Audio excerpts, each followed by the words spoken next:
Fam, we're smack in the middle of the 2026 free agency madness, and the Washington Commanders are playing this offseason like Adam Peters just found a cheat code and has zero intention of letting it go.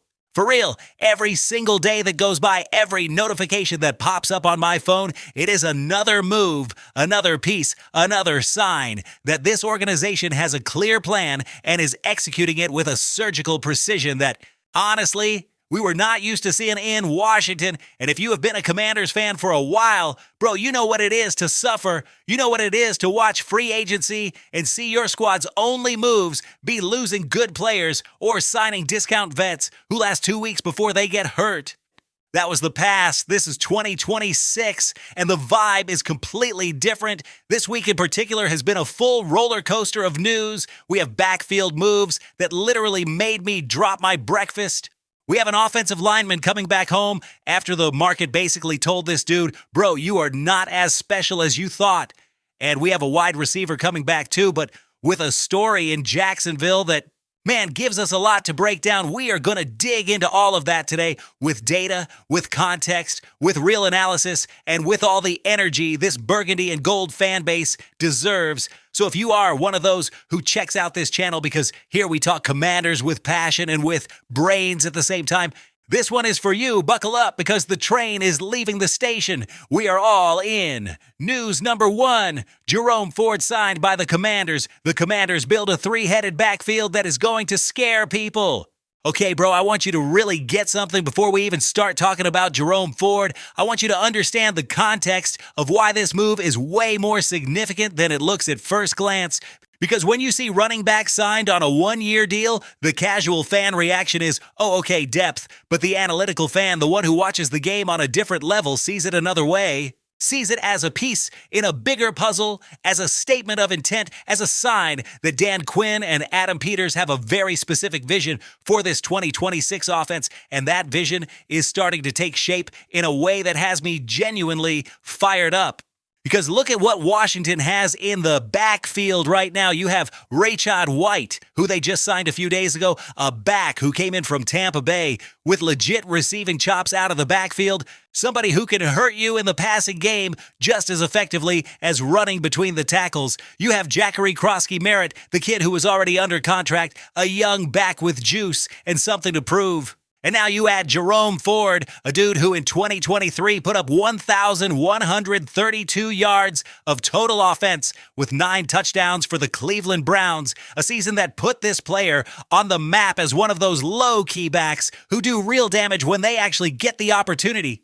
That is 3 running backs with completely different profiles, with complementary skill sets, and with real hunger. And on top of all of that, do not forget that the number 1 rusher on this team in 2024 was Jaden Daniels, the quarterback with 891 rushing yards and 6 touchdowns, breaking the all-time record for rushing yards by a rookie quarterback in NFL history. That dude is a rushing threat all by alone. So when people ask, what is the plan for Washington's offense in 2026, the answer is starting to show itself, and it is this: suffocate defenses with options. Multiple threats, multiple looks, multiple problems for the opposing defensive coordinator. One Sunday, if Krosky-Merritt is running hot between the tackles, you ride with that. Another Sunday, if the linebackers in coverage are getting exposed in space, here comes Ford or White as a receiver. And if the defense decides to park 8 bodies in the box to shut down the run, Jaden Daniels torches them with the arm. Listen, that is modern football. That is the 2026 NFL. And the Commanders are building exactly that version of the game. But let us talk Jerome Ford specifically, because this dude has a story that goes way beyond the stat sheet. Ford comes to the Commanders with something that technically is called performance-driven by adverse circumstances, but that in fan language is simple. This player has something to prove and is coming in swinging. First, let us understand how he became what he is. Ford spent the first 2 years at Alabama, and bro, if you know anything about Bama in that era, you know you had to wait in line to run behind Najee Harris, Damian Harris, Josh Jacobs, and Brian Robinson Jr. That was the level of stacked talent in that program.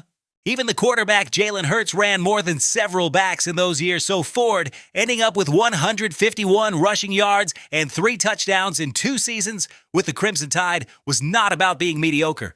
It was because there literally was no room for him. When he transferred to Cincinnati, everything flipped. And what happened at Cincinnati is exactly the kind of story NFL scouts love and fans tend to gloss over. In 2020, as a backup, Ford ran for 483 yards and 8 touchdowns in 10 games, averaging 6.6 yards per carry. That is not a backup number. That is starter production.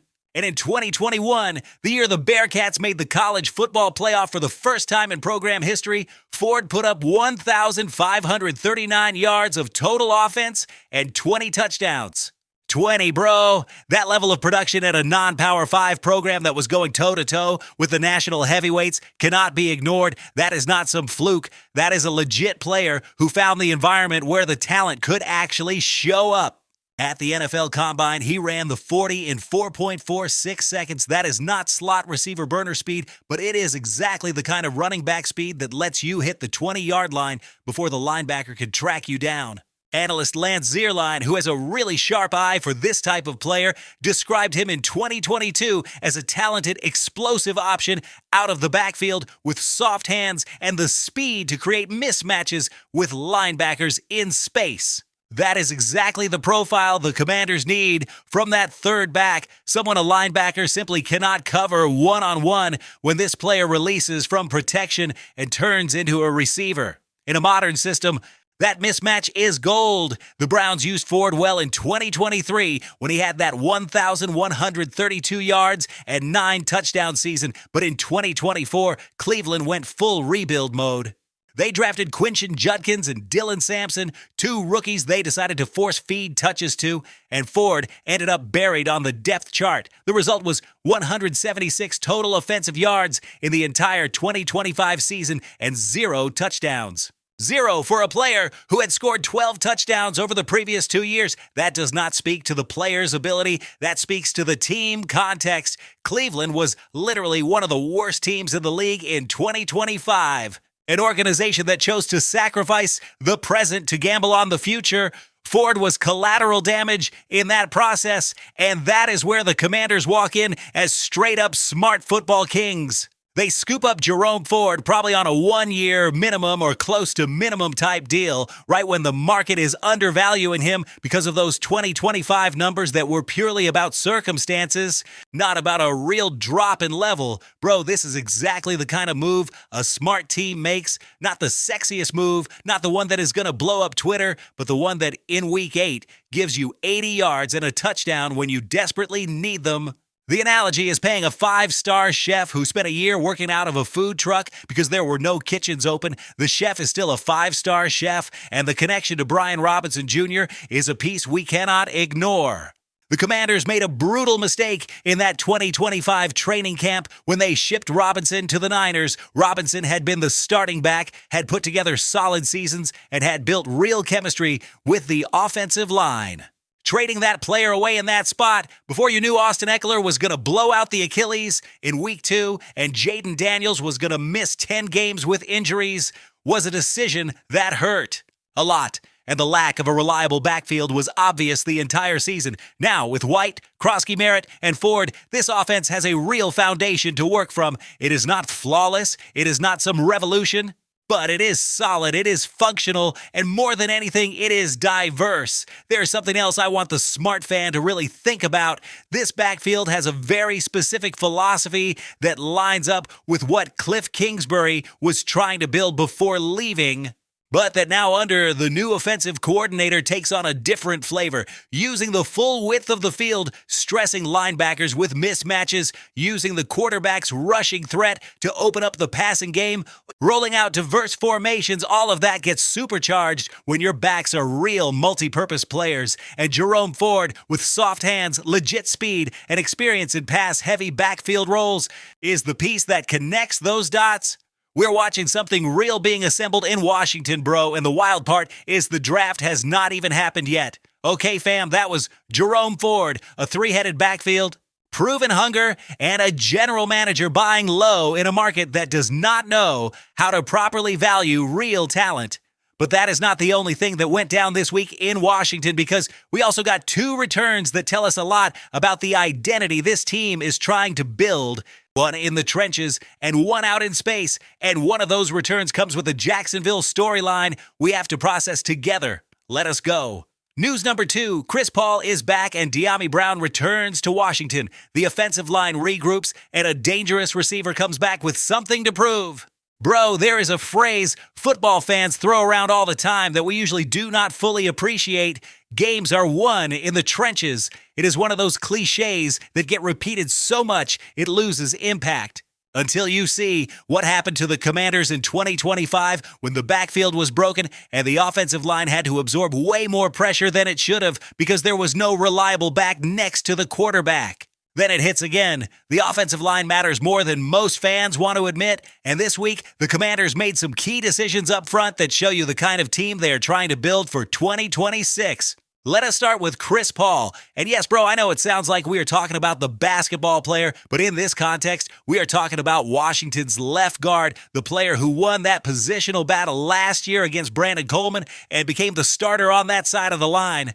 Nobody had Paul winning that fight. Coleman was the assumed guy, the one with more buzz, the one who seemed like the favorite. But Paul, in year 4 in the league, showed up to training camp and just flat out played better. You have to respect that. That is real competition. Now, the context behind Paul coming back to Washington is something you have to read carefully because it tells you a lot. Paul finished his rookie deal at the end of the 2025 season. That meant he hit free agency and had the right to test the market to see what the other 31 franchises were willing to put on the table. And this dude spent the whole week out there on the market. A player who started in the NFL has every right to search for the best offer possible, and nobody can hold that against this player. But the fact that the report of that signing trickled in late on a Friday night and that Paul came back to Washington on a 1-year contract tells us something very specific. The market did not give this player what was expected, and that, ironically, is great news for the Commanders.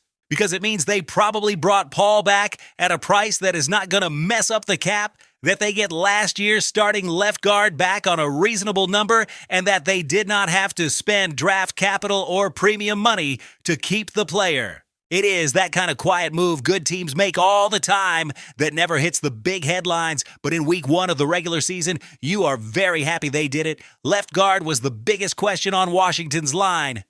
Because we already know Laramie Tunsil is locked in as the highest paid left tackle in league history after that extension. That side of the line has an elite anchor. Sam Cosmi has developed nicely on the right side. Center is the big unknown after Tyler Biadasz was cut, with Nick Allegretti apparently sliding into that starting center role after filling in week 18 when Biadasz got hurt. And now with Chris Paul back at left guard, you preserve real continuity in that unit, and that is something fans do not always value enough. Offensive line continuity. When 5 linemen play together for a full season, they build communication that goes way beyond what is written in the playbook. They learn each other's habits. They know when to pass off a stunt, when to call out a twist, when to give a little help to a teammate who is losing a rep. That continuity is worth money. It is worth yards. It is worth protection for Jaden Daniels, and keeping Paul in that group preserves something it took time to build. Now, we also have to talk about the other change in that room. Offensive coordinator Cliff Kingsbury is out, and offensive line coach Bobby Johnson is gone too. Kingsbury left on what was labeled mutual parting of ways. Johnson left in less friendly fashion. The team promoted the new offensive line coach from within, which is a vote of confidence in the in-house system, but it also means Chris Paul is about to work with a new technical voice in that meeting room with new coaching points and with a new system that, even if it is not a full overhaul, is going to come with its own flavor. The question is whether Paul can adapt and maintain the level we saw in 2025. The Commanders are betting yes. Brandon Coleman, meanwhile, is right back in the mix, and that is interesting because left guard in 2025 belonged to Paul, but Coleman was there, competing, learning, staying in the system. The fact that the position is not locked down, that there is real competition coming again in training camp, is something good teams care about.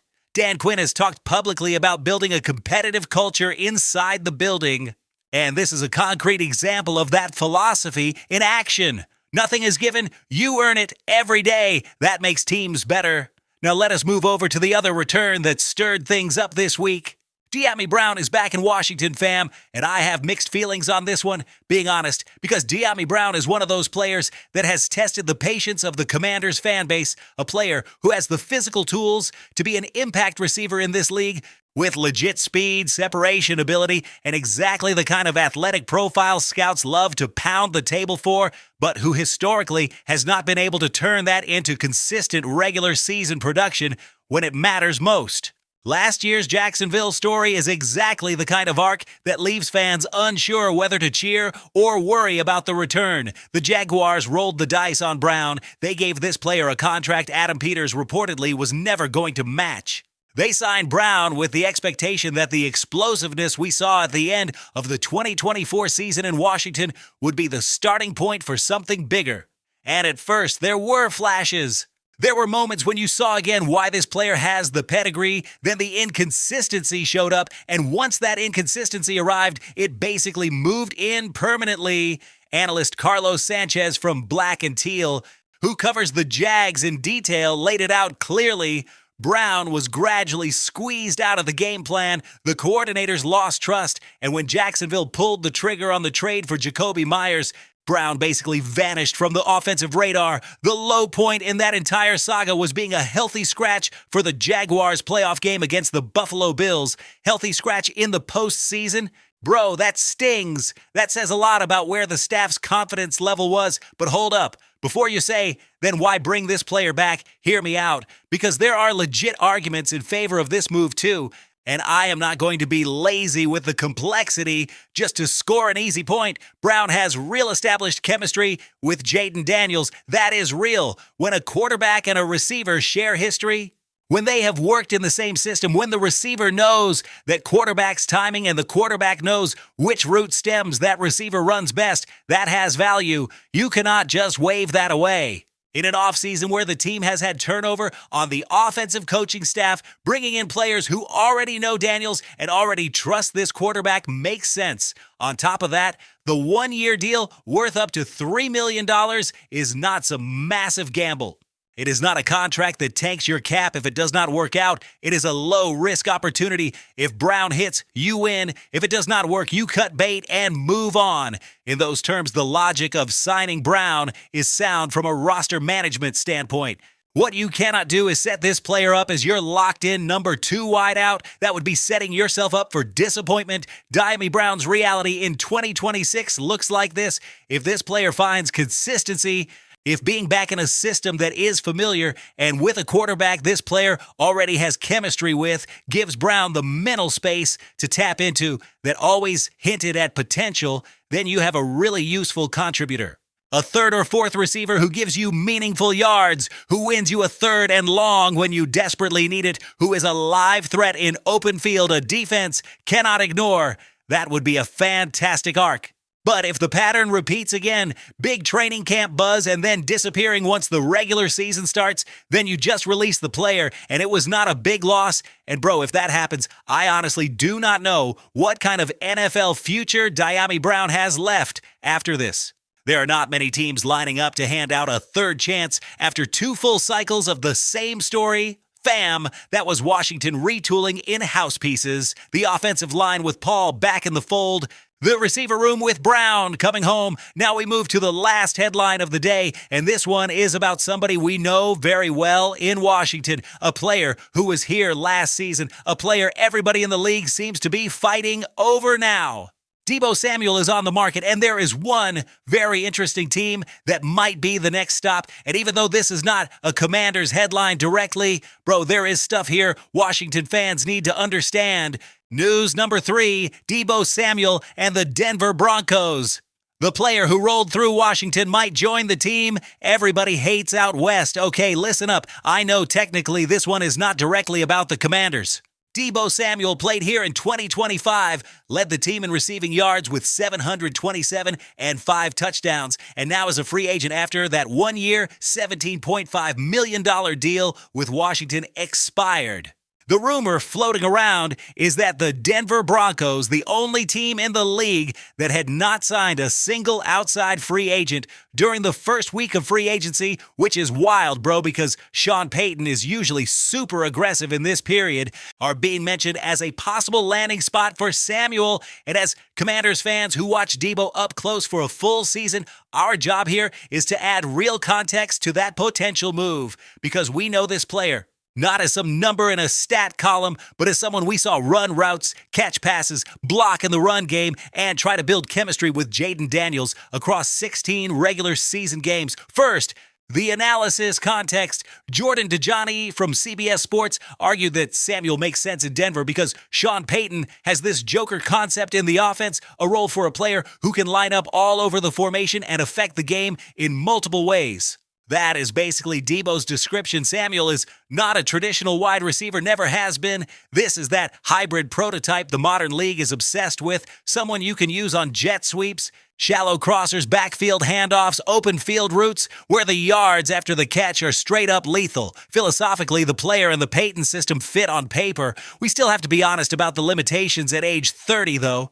Daniel Popper from The Athletic, who broke Samuel down in depth, wrote that Samuel is a dangerous runner and a serious yards-after-catch weapon, can contribute on short crossers, screens, jet sweeps, and handoffs, has good feel for zone voids, but is not a consistent separator against tight coverage. That is a very honest scouting read. Deebo wins when there is space against physical press and sticky man coverage. The limitations as a pure wideout show up, and in the AFC West, with Kansas City and the Los Angeles Chargers in the same division as Denver, you are going to see physical, aggressive coverage constantly. And between you and me, bro, yeah, we all know Samuel was here in Washington and put together a season, but this was not 2021 Deebo steamrolling the league. The 2025 version was solid, not explosive, not the dominant number one wideout San Francisco thought it had. Some of that is age, some of that is mileage on the body, some of that is the reality that defenders across the league are freakier athletes than ever. SpotTrack's projected contract has Samuel around $15.8 million per year on a 2-year, $31.5 million deal for Denver, with Bo Nix on a rookie contract and a legit defense. That is doable. There is a financial case. Marvin Mims, Pat Bryant, and Troy Franklin are young receivers with real upside, but not the same experience or toolkit Samuel brings. And Payton has said more than once that this offense needs that joker piece. What matters for Commanders fans is this: if Samuel ends up in Denver, Washington absolutely made the right call by not bringing this player back. Not because Samuel is a bad player, but because the offensive direction in 2026 clearly does not include paying $15 to $17 million a year for a 30-year-old receiver who was not the difference maker this team needed. The Commanders are betting on youth, depth, and versatility. Ford, White, Krosky, Merritt in the backfield, and very likely another injection of young talent at receiver in April's draft. That is the vision. Deebo on that kind of money just never fit that picture, and if Denver signs this player and Samuel ends up being a real factor for them, then that will be a good move for the Broncos. But for Washington, that chapter is done. The Deebo book is closed, and the new chapter, the one Adam Peters is writing with every move this offseason, points to something different, something younger, something faster. Something more collective, and honestly, I am more excited about that than about hinging the offense on a 30-year-old receiver with a long injury file, no matter how good the prime years were. What I am very curious about is whether Sean Payton can squeeze the best remaining version of Deebo out of this player in that system. Payton is one of the best offensive minds the league has ever seen. The New Orleans track record speaks for itself. If anyone can max out what is left in Samuel's tank, it is Payton. But that joker role Payton talks about historically has been a tight end or a running back, not a wide receiver. Tweaking that role to fit Samuel would be an evolution of the playbook, not a plug-and-play handoff. That always adds a little uncertainty. The young Broncos receivers in that division, Pat Bryant being compared by Payton to peak Michael Thomas, Troy Franklin as the deep threat tied to the same quarterback from college, Marvin Mims as a special purpose weapon. Those three are legitimately interesting players. Not elite yet, but the ceiling is there. Stack Samuel on top of that. If it is done right, and you get a layered offense that can give any defense in the league headaches. For Commanders fans, the bottom line on this story is simple. There is no need for nostalgia. Deebo Samuel was a Commander in 2025 and part of a season that did not end how we wanted. Now this player is chasing the next opportunity. I genuinely wish Samuel well. But Washington's story keeps moving without this player, and based on what I am seeing from Adam Peters this offseason, that story is heading in a really intriguing direction. Fam, that is the full rundown for today. Jerome Ford stepping into the backfield with real hunger and a point to prove. Chris Paul coming back to lock down Jaden Daniels' blindside because the market made it clear there is no place like home. Diami Brown getting one last real shot to finally become the player the talent always promised. And Deebo Samuel potentially finding the next home in Denver while Washington writes the next chapter with younger, hungrier players. Each one of these moves on its own is interesting. Put together as pieces of one puzzle, they tell a very specific story about where this team is headed. The 2026 Washington Commanders are betting on depth, versatility, high-value talent on reasonable chips, players with something to prove who are going to empty the tank because this is their window. That is not an accident. That is a philosophy, and that philosophy built around the most important weapon on this roster in Jaden Daniels has me genuinely excited in a way I had not felt as a fan in a long time. This franchise is building something real, and we get to be here for every step. If this breakdown brought you anything today, bro, hit that like button right now. Not when you finish the video, right now, because that tells the algorithm this content is worth pushing and helps me keep bringing you the best Commanders coverage every single day. Subscribe if you have not yet. Drop in the comments which one of these moves has you the most hyped and which one makes you the most nervous, and share this video with that friend who is a Commanders fan and needs to know everything that is going down. See you in the next one. Hail to the Commanders, fam, always!